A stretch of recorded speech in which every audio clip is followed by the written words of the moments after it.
Welcome to the Bookish Spell, your cozy corner for all things bookish. I'm Angie, your host, and each week I'll be diving into the magical world of books, sharing reviews, author interviews, and so much more. New episodes drop every Wednesday, so grab a cup of coffee and get ready to turn the page with me. Well, welcome onto the show. It's nice to finally meet you. Thank Why you don't you so much start, for Kay? having me. Yes. Why don't you start out by telling us about your book? So the name of my book is Spells and Spices, and it's essentially a cozy witchy novel. And I wanted a book where you're able to have your latte, wrap yourself in a blanket, and just enjoy the novel. It's filled with magic. It's filled with laughs, tears, found family, romance, and just self-discovery. I love it. The main reason I wrote this book is because I always wanted to be an author. However, time and life got in the way. And I decided that I really wanted to start. I had a kid and I kind of got lost in being a new mom and having a career. And so I just decided one day that I wanted to start, getting back into my hobbies. And one of my hobbies was reading. And so I read voraciously for an entire year. And what I noticed is that during that process, there was so much self-discovery that I discovered that my favorite genre was that cozy, witchy genre. And so I decided that I wanted to write the book that I wanted to read. I love this genre. And so I wanted to write my own version of it, including aspects that I thought was very sacred and special to me. I wanted to have Caribbean culture involved in some way because I am originally from the Caribbean. Wow. And growing up there, you're just surrounded by so much folklore and magic. And I really wanted to capture bits of that in the novel.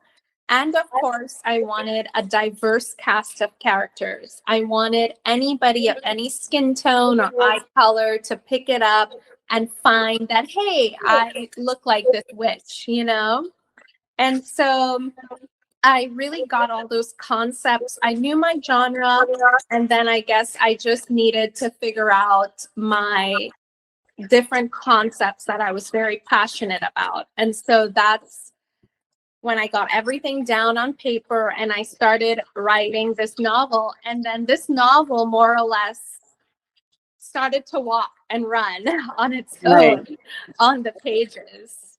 So that's Spells and Spices in a nutshell. It's a witchy fantasy. It's cozy. It's filled with Caribbean elements.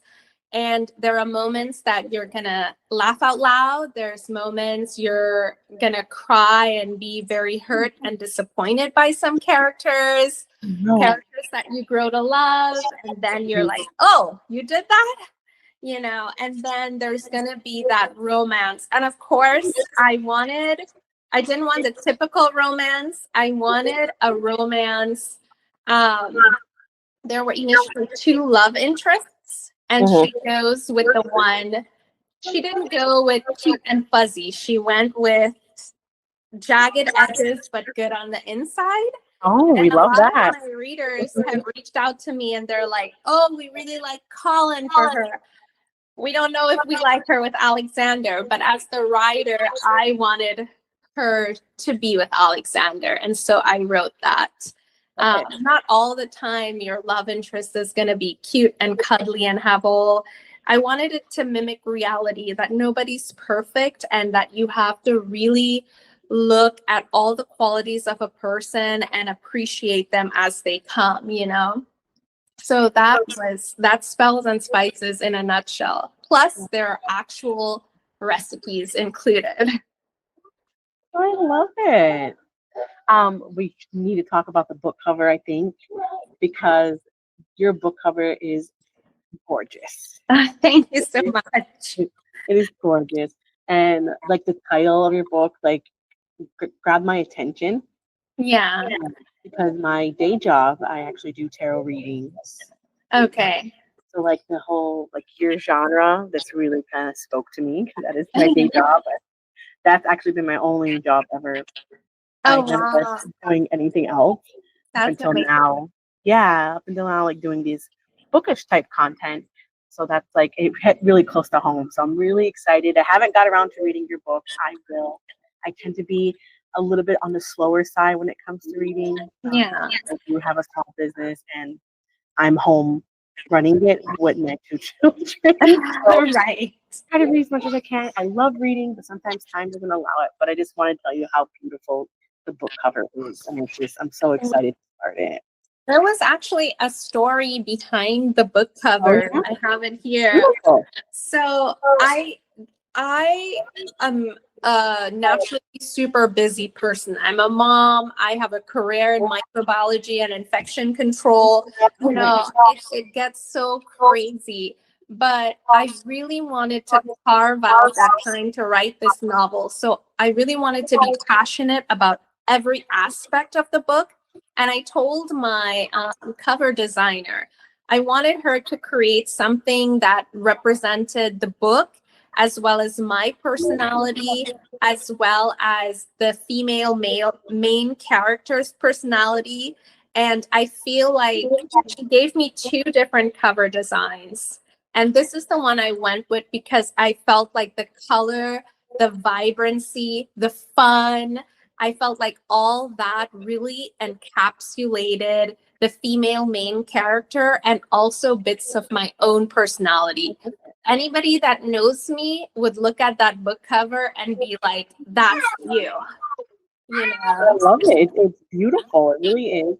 The color is gorgeous. I love everything about your cover. I have to say that this year, your cover is probably my favorite covers. Oh, thank you so much. Really, I love it. It's beautiful. Thank you so much. Tell us a little bit of how you. So we know that you knew from the moment that you wanted a witchy genre. How did you like? What inspired the story? Like, how did the story begin? Well, I knew I wanted witchy. I knew I wanted Caribbean. And I sat down, and as a writer, there's always this story rattling around you. And in order to bring it from your head to your fingertips, you really have to sink deep into yourself. And so a lot of the characters, a lot of the situations, a lot of the food, a lot of the experiences, I drew them from my own life and my own experiences. Oh. So there is a section where the witches go to enjoy goat yoga. That's something I do on Thursdays with my friends, you know. So I drew that from my own life. Then the magical town of Raven's Peak that's in the book, it's actually this town that I have to drive through to get to work.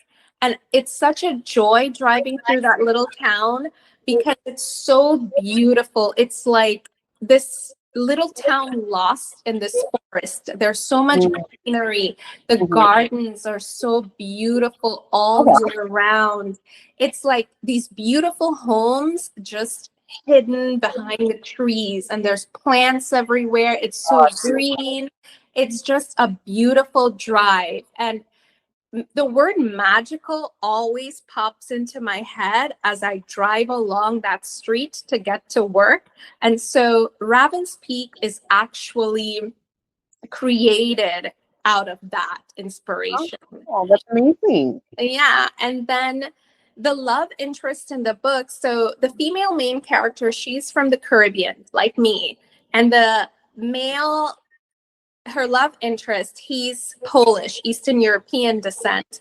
And how they really bond is through initially through their love for food and sharing their individual cultures through food. And that has a string of truth to it because that's how me and my husband met. I'm from the Caribbean, he's from Poland, and we really connected over food. I introduced him to curry chicken. He introduced me to golonki and stuffed cabbage and pierogies. And that's kind of how we connected and we grew. And so I wove that into the book. So a lot of the book I drew from my own life, as well as just experiences in Georgia. It's such a beautiful state. There's so much to do. And there are certain towns that are just magical, especially during fall and Christmas. You just feel the feels. So that's really where a lot of the inspiration for Spells and Spices came from. Well, that's amazing to hear that you wrote it from your perspective of your life and just put a magical twist on it, you know? That's Yeah, awesome. I love it. thank you. So tell us, like, what is your favorite part of the writing process? What do you have to? My favorite part is developing my characters, and there is one relationship between Aditi, she's the main character, and her grandmother. And I think my favorite part of the writing process was writing their story and writing their personalities and really honing in on their relationship as a grandmother and a granddaughter, and how much love and history and knowledge is passed on from a grandmother to a granddaughter in the kitchen. A lot of their conversations take place while cooking. A lot of their emotional distress takes place in the kitchen. So I think my favorite part was writing that part. All right. So I am curious to know, since your book is about witchy stuff, is that something that you are interested in your real day-to-day life? Or you just like to read about it? Or I like to read about it. I think it's very interesting. I do a lot of research, I have a lot of conversations with people, who do practice Wicca, stuff like that. So I find it very interesting. And I do a lot of reading, but also I grew up in Trinidad, and as a child, you're surrounded by so much folklore and so much, magic, but because you're in it, you don't know it's different. Only when you're adult and you move away, you realize, oh, when I was a kid, that was, not really normal, but it was magic. For example, I always tell people back home, if you have a headache or a runny nose or a fever, the first thing your mom or your grandmother they would go out in their backyard. They have this big herb garden with all these different herbs, and they can tell you, oh, you have a headache? Okay, let's cut some of this and brew it into a tea on the stove. And that's what you drink. We never really run for the Tylenol or, we always go to the backyard and try the herbs first. And another thing is, like, if you're sick or you're going through something difficult, the first thing is, let's bubble a pot, which really means cook a soup. And my grandmother always used to tell me, if you're cooking for somebody who's sick, as you stir the soup, you close your eyes and you think of that person healthy and happy and thriving. And in that way, somehow you imbue the soup with like healing and happiness, so that when the person eats the soup, that's how they feel. And even today, home in my home back in Trinidad, you make this big pot of fish broth, and you just sit as a family around the table and you eat this soup when it's rainy, and it just feels like togetherness and comfort. And it was things like that we were surrounded by. They would always teach us to be very respectful of nature. You don't just pick a fruit randomly. You wait, you appreciate nature. There was a lot of respect for the natural world, a lot of love and respect for animals. I feel like growing up home in Trinidad, I was so in tune with like nature, the changing of the seasons, the potential in different herbal remedies, salves that you would make for your skin.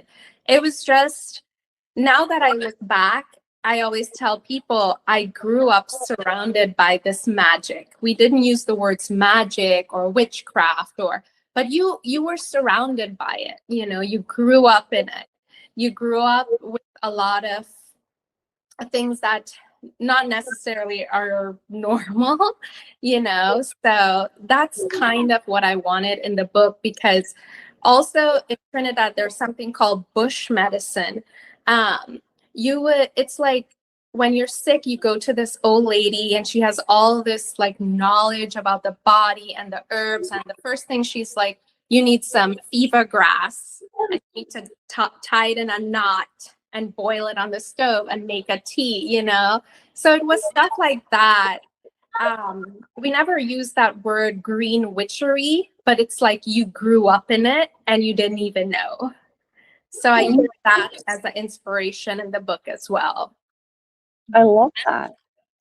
I mean, it's kind of, when you think about it, herbal remedies, when we use these herbs and spices to heal us, it makes the most sense, because I mean, let's say, you know, God put us down here and created us. Of course, He's going to give us the medicine that we need to heal. Right. It is kind of sad that we kind of shied away, especially here in America, so far away from that now today. I guess I'm what you call it, like people call it punchy mom. So I do try to incorporate a lot of like organic, natural stuff for my children. But now today, that is considered like silly, you know, especially in America. But and the other thing is, like, there was this unspoken magic about a home cooked meal on a Sunday. My grandmother, she did not want to hear about us buying food out. She's like, Sunday we get together in the kitchen, gather stuff from the garden, and we make a home cooked hearty meal. And I feel like there's magic in a home cooked hearty meal that you sit on the table and eat as a family. And she always told me that one of the ways in which Caribbean women, show our love and is through our food. So if you love someone, you cook them a hearty meal that's going to nourish them and make them feel good. And it kind of trickled down into my own marriage now. Like, as a wife, like, I want to cook him that nice, healthy, hearty home meal at least once for the week, because that's one of the ways in which you say you love that person. So there was magic in cooking a meal as well, now that I look back. And I feel like I tried to incorporate that into the novel as well. That's beautiful. I do feel like there is magic when you're cooking. There was a little couple that I always used to watch on TikTok. I can't find them anymore now, but they lived in like a little camper, and it was full of like herbs and spices and very like earthy, and they would cook food, and they would always talk about it being like a spell. So like, but it was essentially they're just cooking a meal to eat. They always explain like spells are real, because you're same way people are doing like love spells or whatnot. You're putting a bunch of ingredients together. That's literally the same thing when it comes to cooking. Yeah, to nourish your body and make you feel healthy and full and satisfied. I think growing up in the Caribbean, one thing that they stress is that belief in a home cooked meal, the magic in a meal, and like how important that is for your body and your family and just togetherness as a whole. I love it. I love that you incorporated so much of your life, so much of your growing up, your beliefs, what you were taught into this book. It has to feel truly special for you, this book, because it's so much of you in it, you know? Yeah. It is amazing. So are you a traditionally published author, or did you self-publish? I wanted to self-publish. When I was writing this book, I wanted to go ahead and self-publish because I wanted control over what was put in the book. I wanted control over my cover. I wanted control over my story. I didn't want to be told that We Like Her with Colin Moore. I wanted to write it how it existed in my heart. And also, I knew I would encounter the issues of, not as much sales or not as much visibility, but I wanted it to be my journey and I wanted it to be completely my story. And so I decided this first book, I was definitely going to self-publish. And the Bookstagram community has been so incredibly supportive of indie authors. The amount of love and support I've received from the Bookish online community has been so overwhelming that there's not a day I don't regret going indie. Maybe in the future with my other books, because I am working on another one, maybe I would consider traditional. But for right now, I think I really am happy with the indie choice. Beautiful. Speaking to a lot of authors, I speak to an author at least once a week. Majority of them are indie authors. I only talk to like a handful of traditionally published. It is interesting to see their different views and perspective. This is essentially why I love doing this as an aspiring writer myself. I feel like when you're going in it within your first book, it's always that you have this story deep in your heart that you need to tell. Mm-hmm. I feel like going self-publishing route is probably the best for everyone that is having a story that they want to get out there. And I feel like it gives you good practice. It helps you kind of know the ins and out of the writing community, so that you are prepared when you kind of eventually go that traditional route. Yeah. And I feel like there's also this feeling of achievement when you do the indie way, because every single thing that an indie author accomplishes, it's because they had to teach themselves, they had to learn from online, they had to take a course. So from the cover to the editing, everything, it is the indie author's responsibility. So they do put so much work into producing a novel. And I think that's something every indie author should definitely be proud of. Yes, exactly. It is. I've talked to so many people, and the steps that you guys take to get this like out on the shelf or online, it's a lot of work. It's basically building your own business from the ground up, Yeah.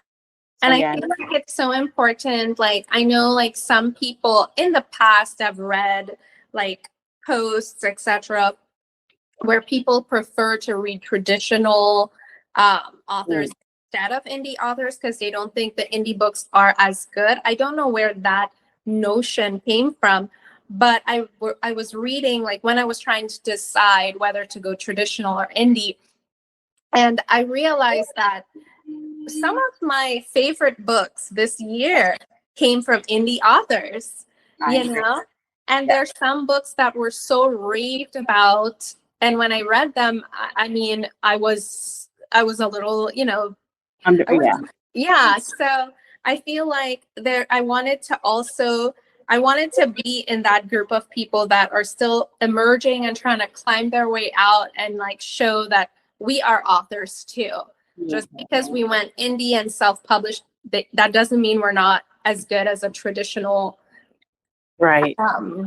author. I feel like maybe a lot of people don't know what indie author is, because I was one of them back when I was a young kid. I thought, like, this is actually silly thinking about it. I haven't thought about this in years. When I was like a teenager, 13, 14, I'm reading, I thought an indie author meant a book from a different country. So I'm thinking, like, how am I going to understand this book? I didn't know what an indie author was. So maybe there is also that confusion. Maybe people just don't know what an indie author is, Because I will say some of the best books I've read this year, I have been blown away. They were indie authors. Yes. I say this all the time too. I mean, just based off what I'm doing now currently, all these interviews and stuff, I am reading mainly indie author books, and I am loving it way more than traditional. I'm still reading some traditional here and there, but the indie author books, they are, they really are. They're amazing. And I feel like now, especially with social media, people are more open and Yeah. wanted to read self-publishing authors. Maybe because really back, let's just say 10, 15 years ago, I don't actually think people understood what an indie published author was. Which I Yeah. definitely did not. Yeah. So But it I'm is so happy that we're at a point in our lives where we can do that through Amazon, through Ingram, these different avenues. It's so amazing that we have the opportunity to do that, So that's also pretty awesome. I didn't know this, but a guy I spoke to, his episode came out today. His name's Scott Young. He is a self-published, and he also has his book on Barnes and Noble. Oh, I yeah. Yeah. didn't know that you could do that. I read about that. I read that you can do that. And I've actually met some indie authors that actually reached out to Barnes and Nobles in their local communities. Oh, yeah. And they're able to have book signings, they're able to meet customers, have events, and also some Barnes and Nobles would actually have a section for self-published authors. Yeah, I just read about this or learned about this maybe a week or so ago, because I actually wrote a blog post article about Barnes and Nobles. Since COVID, they made such a big transition. Where before COVID, they were actually kind of going bankrupt and shutting down a lot of stores. Yeah. It honestly saved them because so many people turned to reading. But what Barnes and Noble did, and what I love, is the reason why they are all so different and unique in every town, because they allow the manager to kind of, represent those local artists, authors, Yeah. or have, set it up how they want to, instead of it being just like in the stores. Everything has to be the same. Yeah. It's actually more like a local bookshop feel now. Yeah. I thought that was amazing. I That just is love amazing. that. Because to me, Barnes and Nobles is like the bookstore of bookstores, and I've always been told that you have to be traditionally published to be in there, and I'm realizing that that's not the case. So many of my indie author friends, they're doing signings, they're doing events, so they've really revolutionized and changed with the times as well, which is so amazing for indie authors right now. It's really amazing. I'm so proud of fellow indie authors and the strides that they have been accomplishing.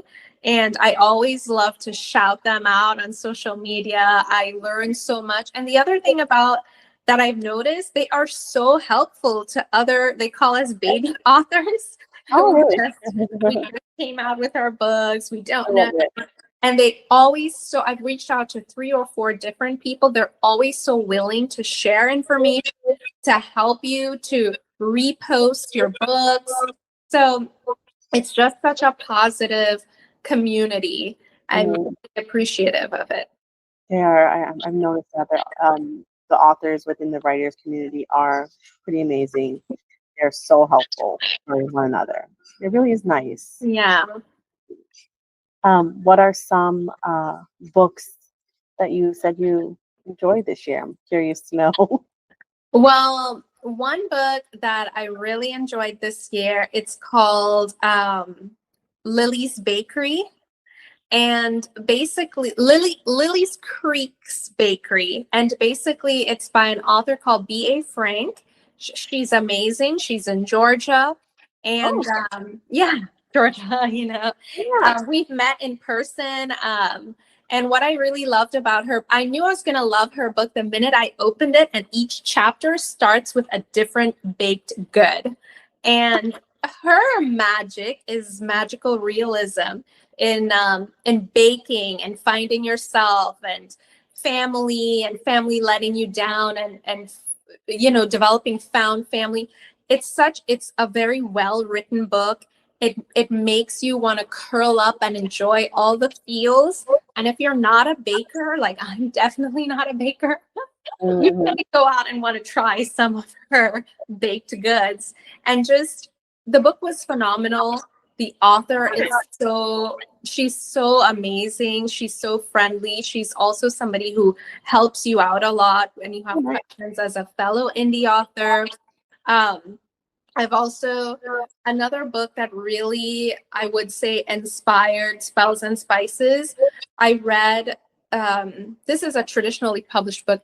It's called The Very Secret Society of Irregular Witches by Sandy Mandana.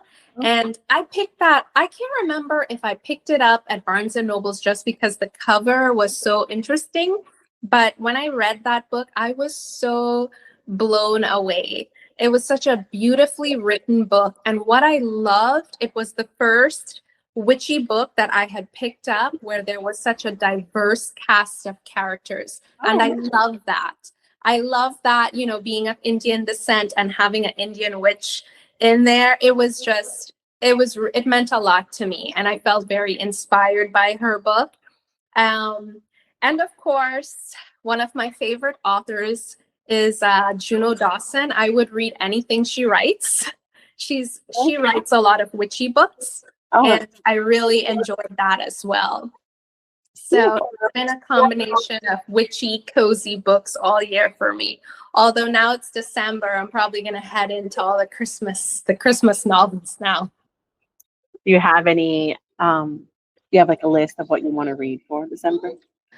I bought several. They're in my library. I have to reacquaint myself with them.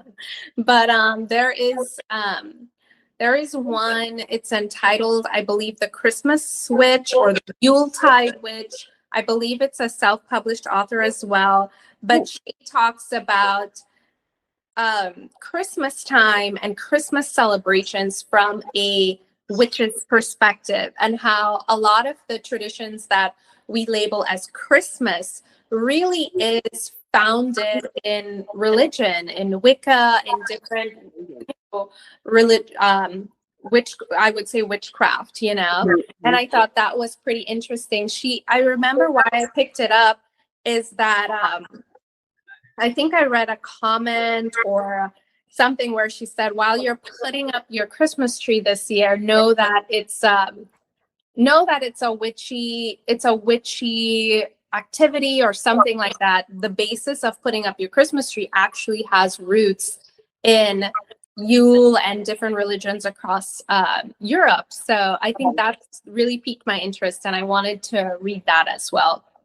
That's probably going to be my first book. Yeah, I'm gonna look into that one because I Google a lot of random stuff, and then I Googled about Christmas. So I know a lot of Christmas traditions are originally like they're pagan. Yes. Yeah. So I thought that was also really interesting. I love reading about stuff like that. I love educating myself. You know? So I'm very interested to dive into that this month. Sounds interesting. So you said you were working on another book. Yes. So a lot of my readers, you know, they would message me on Instagram because I wanted to be very accessible to my readers. So I tell them, message me, DM me anytime. I will try my best to respond. And so, you know, a lot of them would message me, oh, I love this character, or I really wish this happened, or I want to see more of this person. So there is one witch in my book. She's a moon-touched witch, meaning she has the ability to produce magical orbs of moonlight from the palm of her hand. And she is really reminiscent of one of my best friends. And so I wanted to continue her story. So I wanted Spells and Spices to be the first book in a series, and I wanted to continue her story. And it's going to take place in South Carolina. So it's going to have a lot of Southern charm because I went on vacation there with my husband, Hilton Head, recently, and we had a really great time. And I said, you know what? I want to place her here and have built a story around that. There's going to be a love interest. Again, another diverse cast of characters. And it's going to be... She's really into crystal magic. Aditi in this book was really into herbs and cooking and the magic food, but Esme, she's really into crystal magic. She's really in tune with the Luna cycles. So, we're gonna take all of that and take it to South Carolina, and she's gonna have a love interest. And so that's where we're at with that. I love it. I'm so excited. Now, if you have any advice for other fellow authors or inspiring writers, maybe like, are there some courses that you took or videos that you watch on YouTube, or maybe a book that you read to help you with your writing process? For sure. So as I said again, this entire process has really been truly a learning experience. There are three pieces of advice. The first piece of advice is really sit with yourself and really draft out the ideas for your novel and be very passionate about those ideas, because you're not going to write a great book if you're not passionate about those ideas rolling around in your heart. So I knew I wanted to write cozy witchy, but I didn't really have the other aspects just yet. So it took me a few years to realize I wanted it to be that town that I drove through. I wanted it to have cultural Trinidad culture. I wanted it to be diverse, because I had to really figure out what topics I was truly going to put all my passion in. And I was passionate about Caribbean food and Caribbean culture. And so you have to really figure out what you're passionate about before you write it, because the writing is so much more beautiful when it comes really from here. And then the second thing, you're definitely use beta readers. And I've gotten my beta readers on Instagram. You just put it out there as a post, as a story. Hey, I'm an indie author. I'm writing my first novel. Would anybody be interested in beta reading the first 10 chapters and getting your feedback? They have been invaluable. They would find things that you as the author don't see. And then when they point it out, you're like, that makes sense. Or this makes the story better. Or you know what? You're right. I'm going to include that, because they are readers and they're going to give the feedback they're going to give you. Sometimes can be harsh, but I always say be very open to it, because it's going to make your final product better. I have a beta reader. I met her on Instagram, I believe. And I will say she's very direct. She will tell you, I didn't like this. This is what I would have preferred. How about you do this? And her suggestions were actually very good. And I did include them in my novel. And I think my novel is better for it. And the third thing is that you do need an editor. You do, to produce a really polished final manuscript. I would recommend an editor, and you can find those again on Instagram. And they list their different fees, or you can also use the resource Fiverr. There are some editors on there that, they have different price ranges, and you can choose a price range within your budget. But I will say an editor, to make that final polished manuscript the best it can be, is going to be essential. You can try, I would say edit it yourself to the best of your ability, and even ask a friend or a colleague to see if they can read through and also do some editing, see anything that you missed.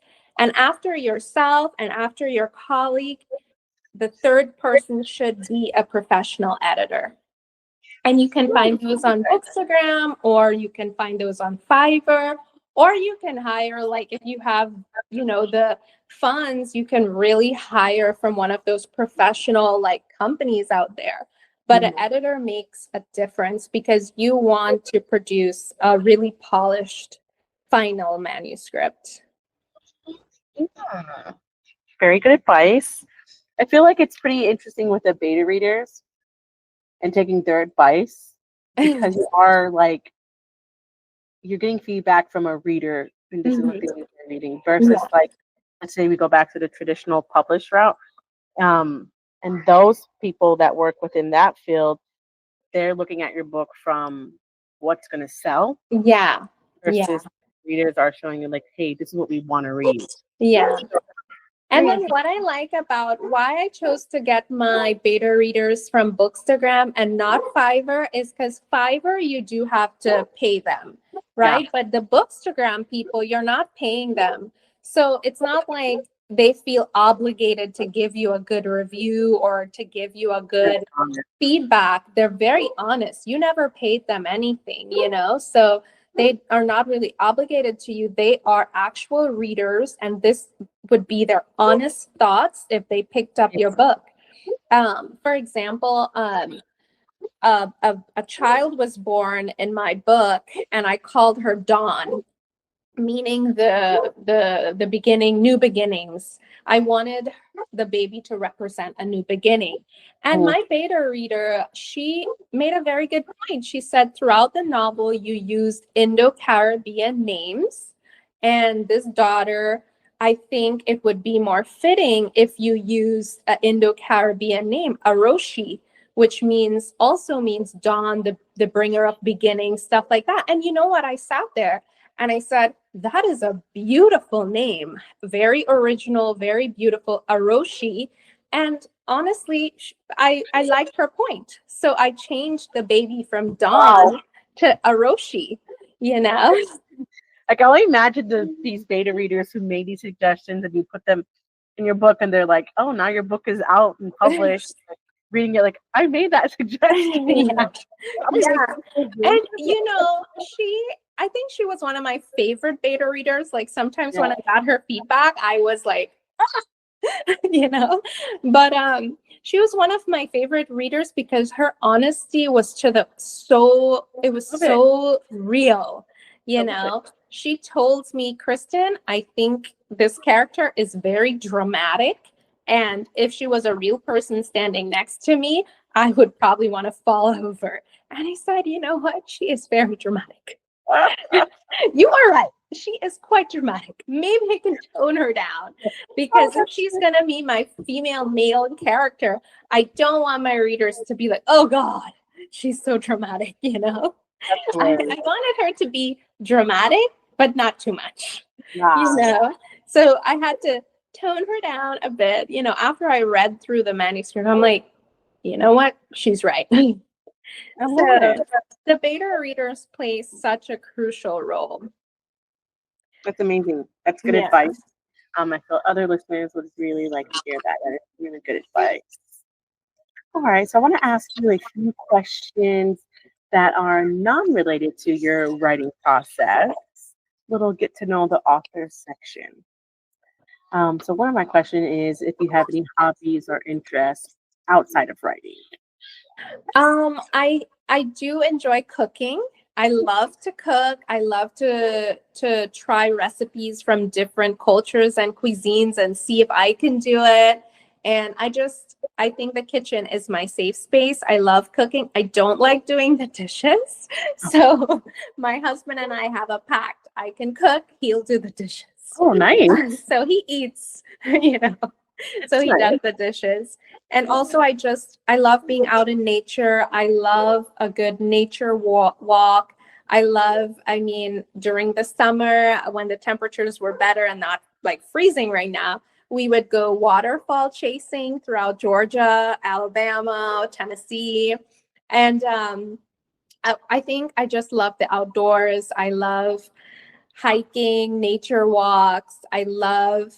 And I'm a mom, first-time mom. My toddler, he's 3 now. So I love spending time with my son. He amazes me every single day. I love doing stuff with him and just building those memories. He loves being in the kitchen too. So I'm passing it down to my son. Beautiful. You know, we're cooking, we're making cookies, we're making blueberry muffins. The curry chicken, he's probably going to have to wait a while because too many spices going on in the kitchen. So yeah, outside of writing, I love nature. I love outdoors. I love my family. Beautiful. So what's one of your go-to comfort meals that you cook? Well, that's super easy because I'm feeling to eat it right now. It's Nice. something called pilau in the Caribbean. It's like rice and peas and carrots and meat, and it's all like cooked slowly with coconut milk and herbs and spices. And you just cook it, you cover it with the coconut milk, and then you just cook it on low, and the rice just absorbs all that flavor. It's called pilau, or some cultures call it mixed rice, but it's my comfort food, and I like to eat it with like a spicy chutney. Oh, that's Yeah, delicious. that's definitely my comfort food. Sounds good. Do you have a favorite movie or TV show? Hmm. You watch TV or movies often? I fixate on certain series. I'm not a TV watcher, but there are certain things I would watch. I think most recently I watched A Castle for Christmas with Brooke Shields, and I really enjoyed that. So I think I'm into the I know I'm gonna probably get a lot of mixed reactions, but I really like the cheesy rom-com movies. Oh, those are my favorite. The Hallmark movies? Yes. Good. The one, I love the because ones they're like where other normal. people are rolling their eyes. I really like it. No, they are good. And I love because they're like no more than an hour and like 30 minutes Yeah, long. yeah. Movie. But they're really cute. I really enjoy them. And now is the season to just sit and watch them. I gobble them all up. Yes, they're so good. Last Christmas time I got the Hallmark subscription. It was so good. I know. I really enjoy it. I really enjoy the romantic comedies. Yeah. It was so good. I just want to ask, what's a surprising fact that most people don't know about you, or something fun that some people don't know about you? Oh, well, a lot of people, they always wonder why I panic when asked to drive somewhere that's out of my comfort zone. It's because I don't know how to drive on the highways or the freeways. I can only use the like local community roads because I'm always so nervous to be on the road. Another fun fact about me is my absolute best friend in the world is my sister, who everyone thinks we're twins. We'd go out and people's like, Kristen, I'm like, it's not me, and we look almost identical, but we're not twins. We're 4 years apart. But I feel like in another life we were twins because she knows what I'm thinking. She knows what I'm feeling. If I had to choose one person who knows me inside out, it's my sister. Aw, I love Yeah. it. I feel like in another life we were twins. She can read me like a book. I can put up my best facade and she would see through it. Even when I can't see the truth of a situation or my feelings, she will hit it straight on. Well, it's amazing to have someone like that in your life. That's beautiful. Yes. Are you a morning person or a night owl? I'm definitely a morning person. No matter what happens at night, I will automatically get up at 6:30. I think it's from my college days, having to go to university or get up to study, or I don't know. Even if I tell myself I want to sleep in, I want to enjoy the feeling of sleeping in, my body automatically gets up at 6:30. I'm that person awake on the weekends when the whole house is asleep. I mean, that's probably nice. But it's my coffee reading time, so. That was going to be my last question for you, was if you're a coffee or a tea person, or maybe both? I'm both, I would say. I have to have a coffee in the morning, but throughout the day or even before bed, I always have tea. And my favorite tea is Earl Grey. Oh, yeah. It's my absolute favorite tea. There's a different, another Earl Grey. I forgot what it's called, but they had like a lady's name on it. Did you try that? I haven't. Is it Lady Grey? No. Maybe I it's think I've seen something like that at the grocery store. good. You should try it. Because Earl Grey is one of my favorites. The Lady Grey is really good too. Yeah, It's I'll try it. it's really nice. It's like Earl Grey, but not as potent. Oh, okay. Yeah, but it's really good. It's nice. How Starbucks do has a good Earl Grey. It's called London Fog, and they have the foam and stuff. It's really good. I had that before. That is delicious. Yes. How do you drink your coffee? I always drink it black in the morning. I can't do too much sugar or cream in the morning. It just has to be black. I'm waking up. I just need the other thing about me is my coffee has to be super hot. I tell my husband I want it to burn my organs hot. I like it, my coffee hot, black, in my favorite mug. So, actually, I have one more question then before we go. How do you get your coffee so hot? Well, believe it or not, I would use the coffee maker, but then I would pop it in the microwave for like 10 seconds. Okay. I was thinking about this just the other day because I have a Keurig coffee and I have one of those Nespresso ones. Yeah. Got me. I don't know if it's just me. Maybe because I got older, I need my coffee to be hotter. I feel like they get cold so fast. They do. Or when you take it out, it's like lukewarm at best. Yeah, that's why I blitz mine in the microwave. Because I do remember there was a time when the Keurigs first came out. Because I remember I got one for Christmas. Anyone who knows me, I am a coffee obsessed person. I drink coffee morning, noon, and night. I have coffee before I go to bed. Like that. But I remember when Keurigs first came out, they had the option where you could set the temperature. Oh, how nice. Hot. But they don't do that anymore. Yeah, I realized, I don't know if my coffee maker is just old. I've had it for like 500 years. But I realized every time I make coffee, it was always just lukewarm at best. And that's like a no-no, Mm-hmm. So maybe I need a new coffee machine. I'll ask them. There you go. That's a good idea. All right, friends. So before we go, tell us and our listeners, where can we buy your books? So Spells and Spices is currently on Amazon, and also I may transition to Barnes and Noble's online, but for now, Spells and Spices is available on Amazon. Beautiful. All right. Well, it was a pleasure speaking with you. I really had a good time. And I will let you know when I start Spells and Spices. I'm super excited. Thank you so much for having me. I really appreciate it. As an indie author, being able to do a podcast like this is really amazing. So thank you for the opportunity. I had so much fun chatting with you. I thought I would be nervous, but your personality is really calming. So thank you. Thank you. Bye. Enjoy your dinner, and I'll talk to you soon. Bye. Bye.